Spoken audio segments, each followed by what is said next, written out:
you are very huge promoter ke like sleep is very important, and that is rarely that we see in this entrepreneurs ko euta jun ecosystem so where this message ki like you sleep only when you're dead kind of thing, jun euta heroic toxic heroism so ni entrepreneurship ma, which is very counterproductive. I mean, I understand there are times where you might need to sacrifice sleep, but I mean, there are studies that show that 1 hour sleep deprivation boy, your risk of heart attack goes up by 20-25%, which is ridiculous.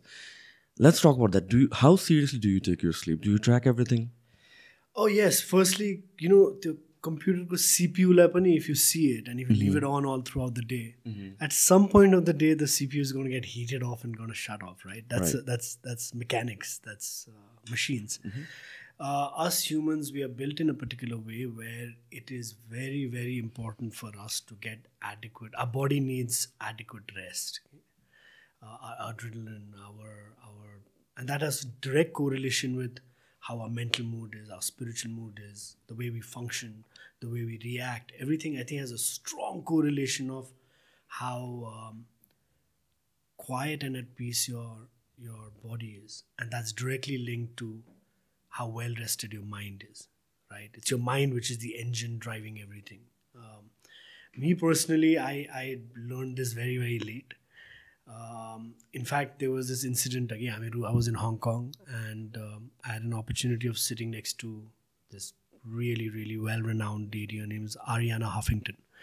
She founded the Huffington Post. Yeah. And I'm talking to Arianna, and I'm applauding for the work she's done, and she's like, Nirvana, now my entire focus is on sleep, the importance of sleep, and the impact it has not only on yourself, not only of people around you, but an economic impact which can be quantified, that can be derived. And so I'm like, is there any particular time you need to sleep, or because the older you get, the less sleep you get? They said, well, average, they say that you should sleep for 7 or 8 hours. But more than that, what I realized was the quality of sleep within that. Okay? And I started to, for us who are constantly thinking about 10 different things at any given time, your mind's playing tricks on you, and, you're just not able to sleep, because one of the biggest problems of not getting quality sleep is overthinking. So I think over a period of time, I did 3 things. Number one is that I tried to compartmentalize my life into that when I'm at work, I'm 100% at work. When I'm with my family, I'm 100% with my family. When I'm with myself and it's me time, I'm 100% with myself. And it doesn't happen overnight. You have to discipline yourself over a period of time. And today's day and age, the kind of technologies that are in existence, which is just free. You can even download it for free. Sleep cycle, etc. Right. And you got also apps like Headspace, Calm. That's like the prelude to your sleep cycle. Okay? It's like I always give a correlation of our entire day being like this muddy glass of water. Okay? Now, when you are seeing through a muddy glass of water, you can't see anything clearly. But if you're keeping the muddy glass still, you'll see over a period of time the mud will just distill and settle down, and then the water becomes clear. And very, very, proportionately related is our mind.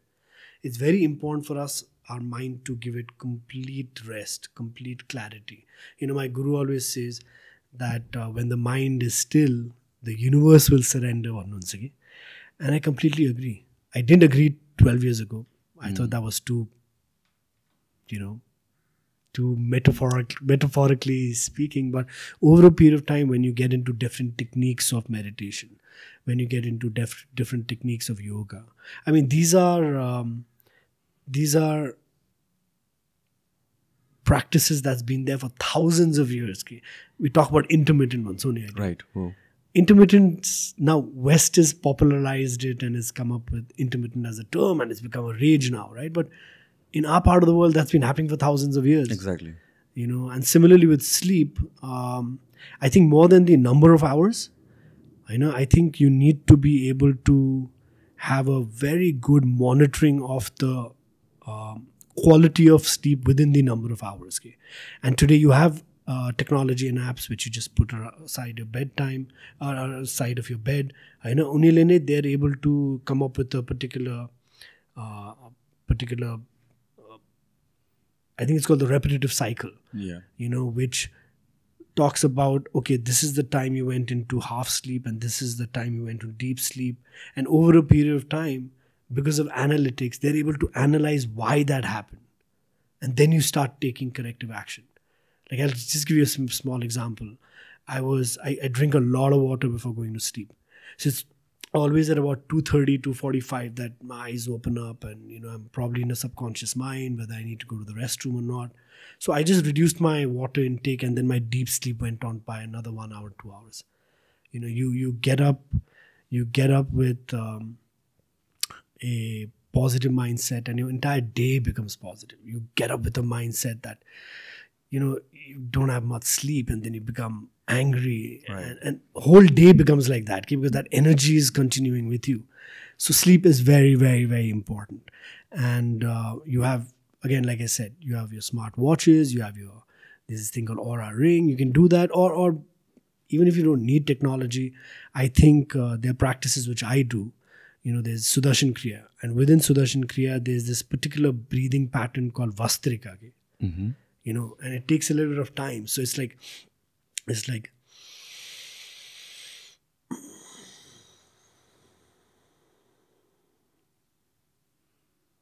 and you go for a couple of cycles with that, and you'll feel your entire body, muscles, heart rate, everything is coming down over a period of time. So these are practices that's available.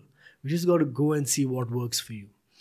I think like the same goes for me as well. There was a time where I was like buying into that toxic entrepreneur hustle stuff. Yeah, and this was of course I was busy with expanding my business as well. And here I was sleeping 4 to 5 hours a night. And this was after about a month, for some reason I went to get my blood pressure checked and it was in the 170s and 130s, which is crazy. The doctor was surprised on this, but workout, exercise garcha. Diet, healthy sa. Every aspect of my life, sub balanced. Okay, so we couldn't figure it out. And this, I tried to do more cardio, maybe eat more healthier, until I'll get more water. Nothing really changed. The moment I started sleeping for 7 to 8 hours, my blood pressure was back down. So, what I have become kind of obsessed with sleeping. I read this book by this Walker, Matthew Walker. Why we sleep, and there are so many things that happens on a physiological level, psychological level, and that defines how the rest of your days go. I mean, work, it's not just about the number of hours that you put in your work, the quality of those hours, the clarity of our mind, it's important. But negative, I got so obsessed with technology and this, watching my sleep every single morning I wake up, the first thing is like, मेरो sleep के भइरहेछ भनेर 2 years जस्तो त्यसरी गरेँ. I kind of started feeling कि now I'm getting anxious if मेरो numbers पुगेको छैन के REM sleepहरू पुगेको छैन भने, right? So अहिले I'm in the same page where I do my regular practice or schedule of how I sleep, but then I try not to track too much just okay. And I think like too detailed you just get caught up in another wave just like that. It's like they say that it takes 23 days for any habit to be formed. Okay, so you use these technologies, you use these various meditational tools to get you on that path, and then you start doing this. Then it becomes a way of life. Then you don't really need to check the stats on your REM or on your sleep app. Then your biggest check and your biggest benchmark is your state of mind at that time. Mm-hmm. Now, touch wood, 9 out of 10 times when I'm getting up with a smile. I'm getting up with that extra zeal of energy or that thing that, wow, I'm going to conquer this day today. And for that to happen, sleep is very, very important. Like you said, one very dear friend of mine in Bangalore, multi-billionaire, started this phenomenally successful company, working out like crazy. Great food.